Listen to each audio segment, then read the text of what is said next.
transgressão de um só homem, Adão, fez com que a morte dominasse toda a natureza humana, mas todos os que receberam a maravilhosa graça e a justificação de Deus terão agora o domínio da vida através do ato também de um só homem, Jesus Cristo.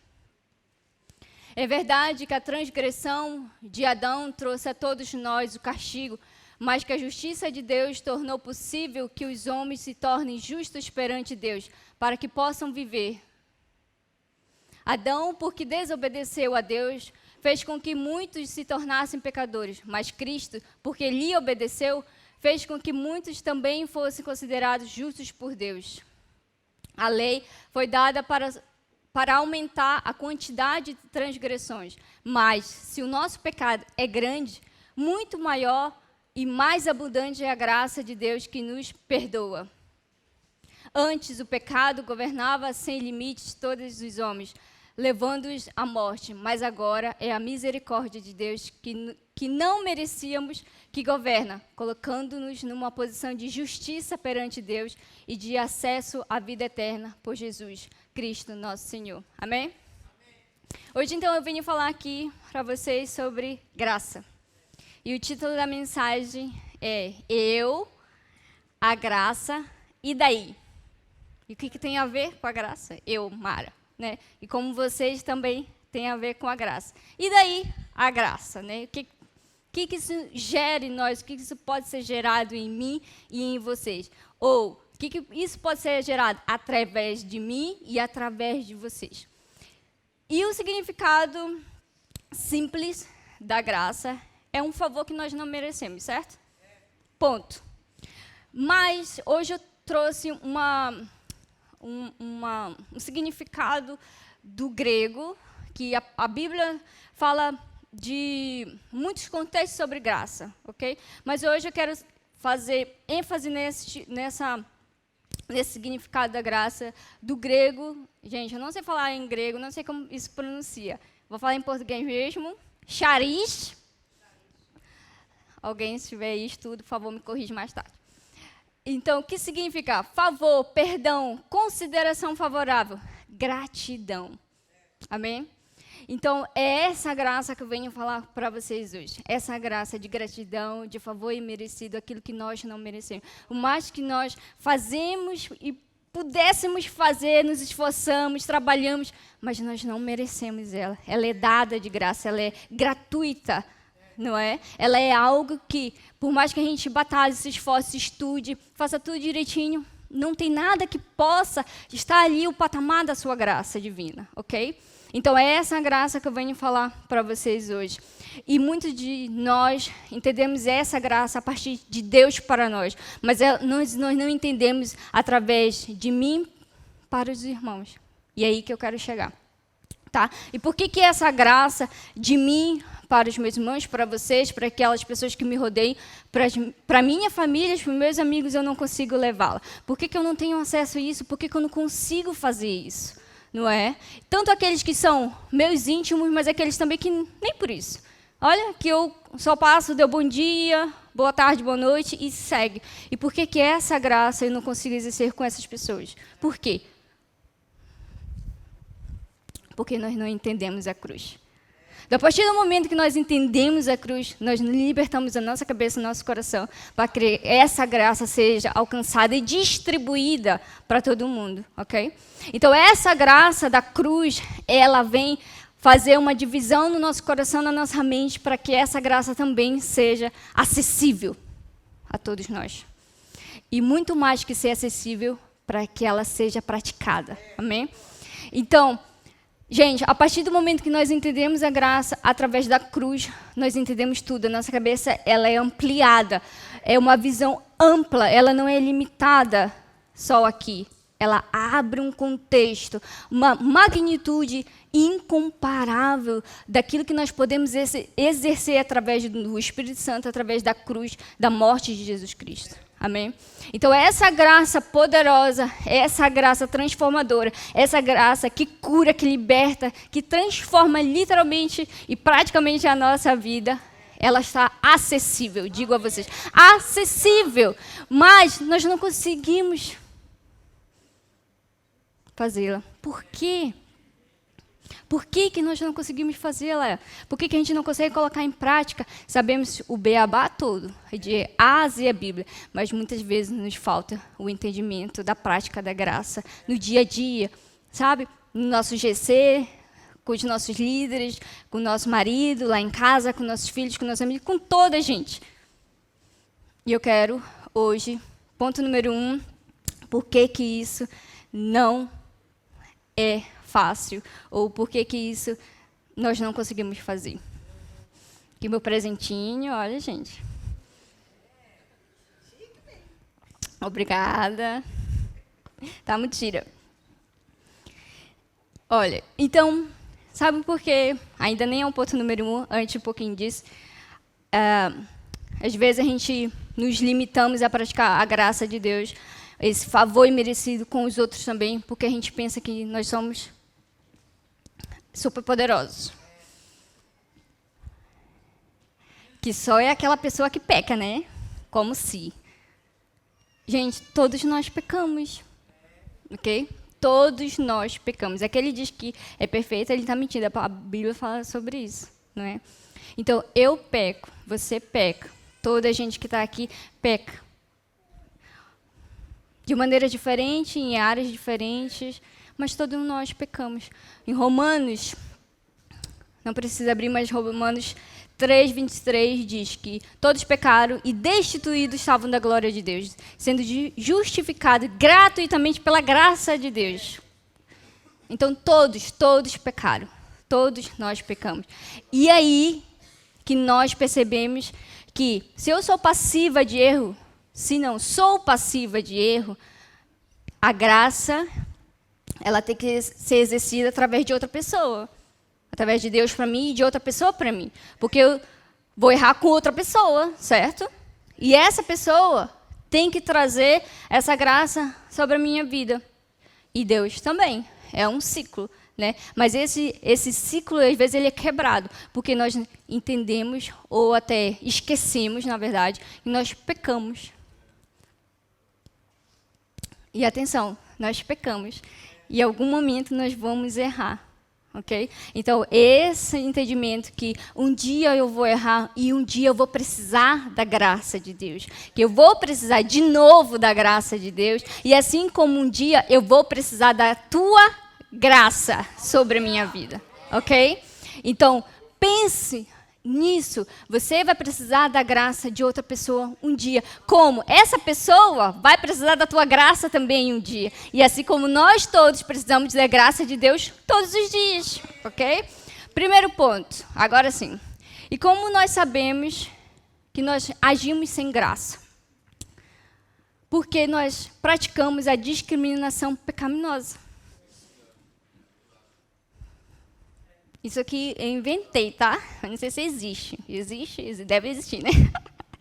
Discriminação pecaminosa. Como assim, Mário? Eu estava falando do pecado, né? Pronto. Então, existe uma discriminação pecaminosa por o tipo de pecado. O tipo de pecado que aquela pessoa faz ou fez, né? A gente vai discriminar ela dependendo do que ela fez, ok? E eu dei um exemplo da última vez, foi... Rodolfo é meu marido... Imagina que ele me traía, pecado, certo? E eu falava mal dele. Pecado igual, certo? Só que aí há uma diferenciação. Parece que o pecado dele é maior do que o meu, né? Mas não é. É igual. E aí, o pecado dele pode até ser mais violento, devastador, né? Mais visível, mas perante de Deus é igualzinho. Igualzinho. Nós ofendemos Deus da mesma maneira, nós destruímos um relacionamento da mesma maneira, só por vias diferentes, ok? Então, e nós, como não temos essa capacidade de pensar que o pecado é igual, nós fazemos separações de pecado. É como se um fosse mais ruim do que o outro. Um é mais perigoso do que o outro. É igual, dá no mesmo. ok? O falar mal é igual quanto um adultério. É igual. Não há distinção. É igual. Mas nós fazemos isso. Não, Rodolfo, né? Adulterou. E a Mara falou mal. Pequenininho, né? Fala mal. É igual, gente. E aí, nós fazemos com que essa separação venha sobre o nosso coração, fazendo separação, fazendo piadas, falando mal, julgando e condenando, de maneira diferente. E não há diferença. Tá? E nós não temos a noção que essa pessoa precisa... O pecado do Rodolfo precisa da mesma maneira da graça do que eu falar mal preciso mesmo da maneira da graça. Igualmente. Igual. Igual também. Lembre que esse texto de Romanos diz, em outra versão, que onde há pecado... Como é que é a outra versão? Isso. Abunda, superabundou. A graça, onde há pecado, tem que haver mais graça. Mais, muito mais. É super, é max, não é mini. Ok? Então, nós temos que entender essa imensidão da graça. Enquanto, entre aspas, maior foi esse pecado, entre aspas, atenção, maior é a tua graça que tem que ser exercida. E é maior ainda a graça de Deus sobre as nossas vidas. Em qualquer lugar, em qualquer circunstância, em qualquer nível de erro, de conduta, de postura, de pensamento, de sentimento que possa vir ao seu coração, a graça ela é maior, muito maior. Não há pecado que não possa ser perdoado através de Deus e através de mim também. E aí que eu quero falar.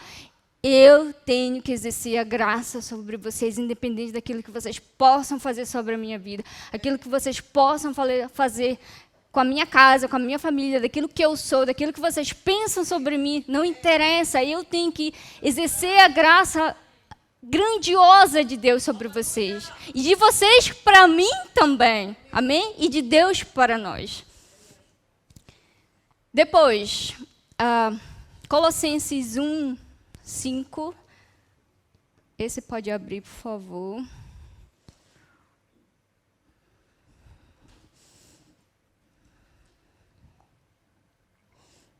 Que diz: por causa da esperança que vos está reservado no céu, essa esperança brotou depois de que ouviram a mensagem da verdade do Evangelho, a qual tem sido espalhada por todo o mundo, dando frutos, tal como aconteceu no vosso meio, desde que ouviram e conheceram o verdadeiro significado da graça de Deus. Frutos e verdadeiro significado da graça de Deus. Que frutos é esse? Porque aqui diz que eles frutificaram a partir do Evangelho e do verdadeiro entendimento da graça. Do verdadeiro entendimento da graça. E como eu sei que eu estou agindo com graça? Lembra que eu falei antes? Simplesmente pelo entendimento da cruz. Foi lá que tudo começou. E aí nós entendemos que Deus fez aquilo que o improvável. Deus poderia escolher não dar Jesus, certo? Poderia ou não? Poderia. Porque lá no Éden estava tudo perfeito com Adão. Estava tudo bem. Eles escolheram errar, pecar. Deus poderia ter lavado as mãos e deixado. Mas ele não fez isso. Ele deu Jesus. E a cruz é o entendimento maior da graça, que nos vai dar fruto daquilo que podemos fazer um com os outros.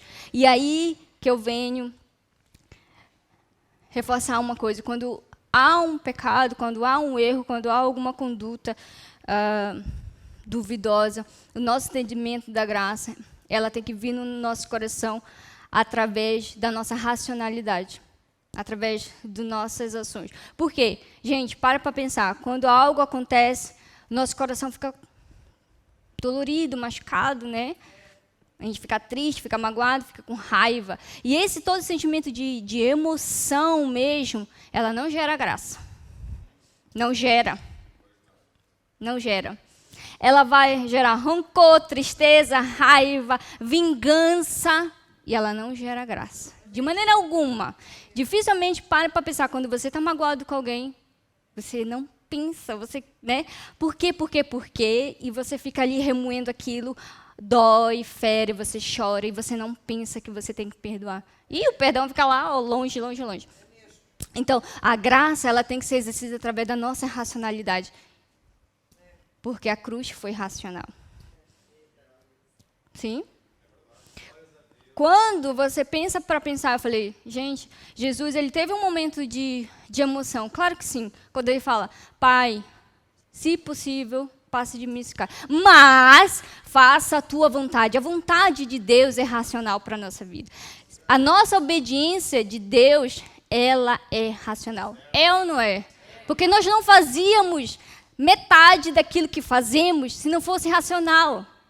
Porque nós somos magoados, nós somos machucados, nós somos ofendidos a todo tempo. Então, mas a gente pensa, não, eu não estou aqui por A e B, eu estou aqui por Jesus. Então, por Jesus eu faço, por Jesus eu obedeço, por Jesus eu sirvo, por Jesus eu faço o que eu tenho que fazer, por Jesus, porque eu entendi a cruz primeiro. Eu entendi a obediência, eu entendi aquilo que Ele fez por mim.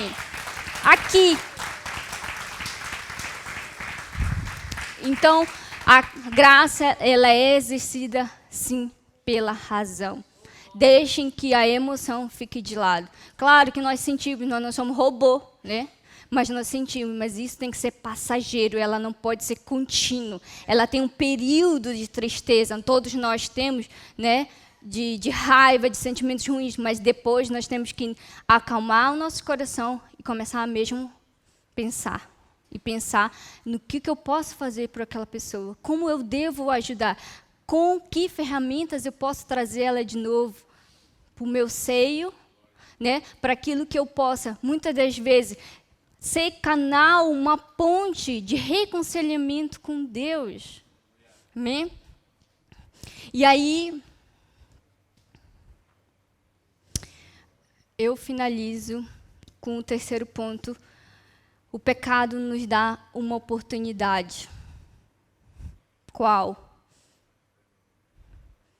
Simples, gente. Exercer a graça.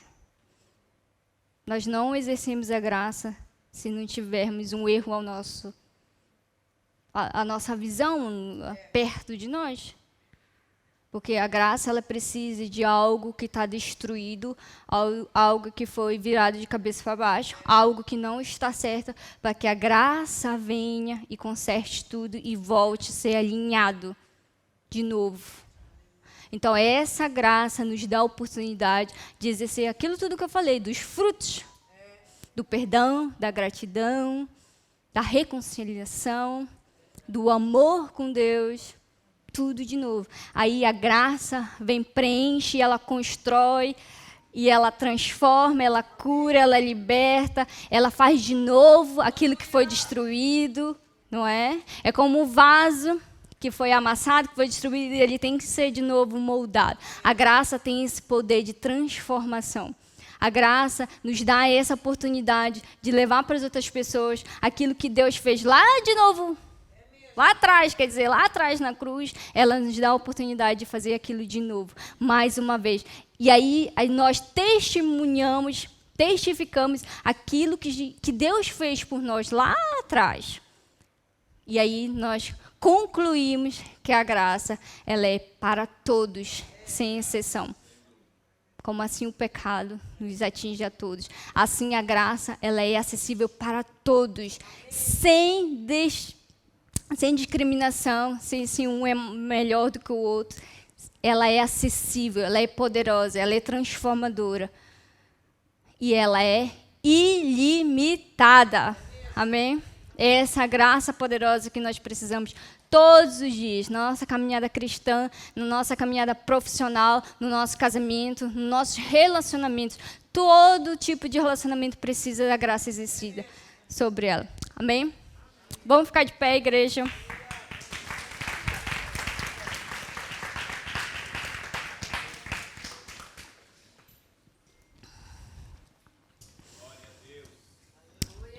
Queria que vocês orassem comigo para a gente terminar, amém? Vamos agradecer aquilo que Deus faz, aquilo que Deus pode fazer através de você, através da graça ilimitada, tá? Desse poder imensurável. E que se você ainda não sente, que você ainda não tem praticado essa graça, ou que você precisa dessa graça, por favor, esse é o momento, ok? Pai, obrigado, Senhor, pela Tua palavra, Jesus. Obrigado, Senhor, pela Tua graça, que ela é poderosa em nossas vidas, Senhor.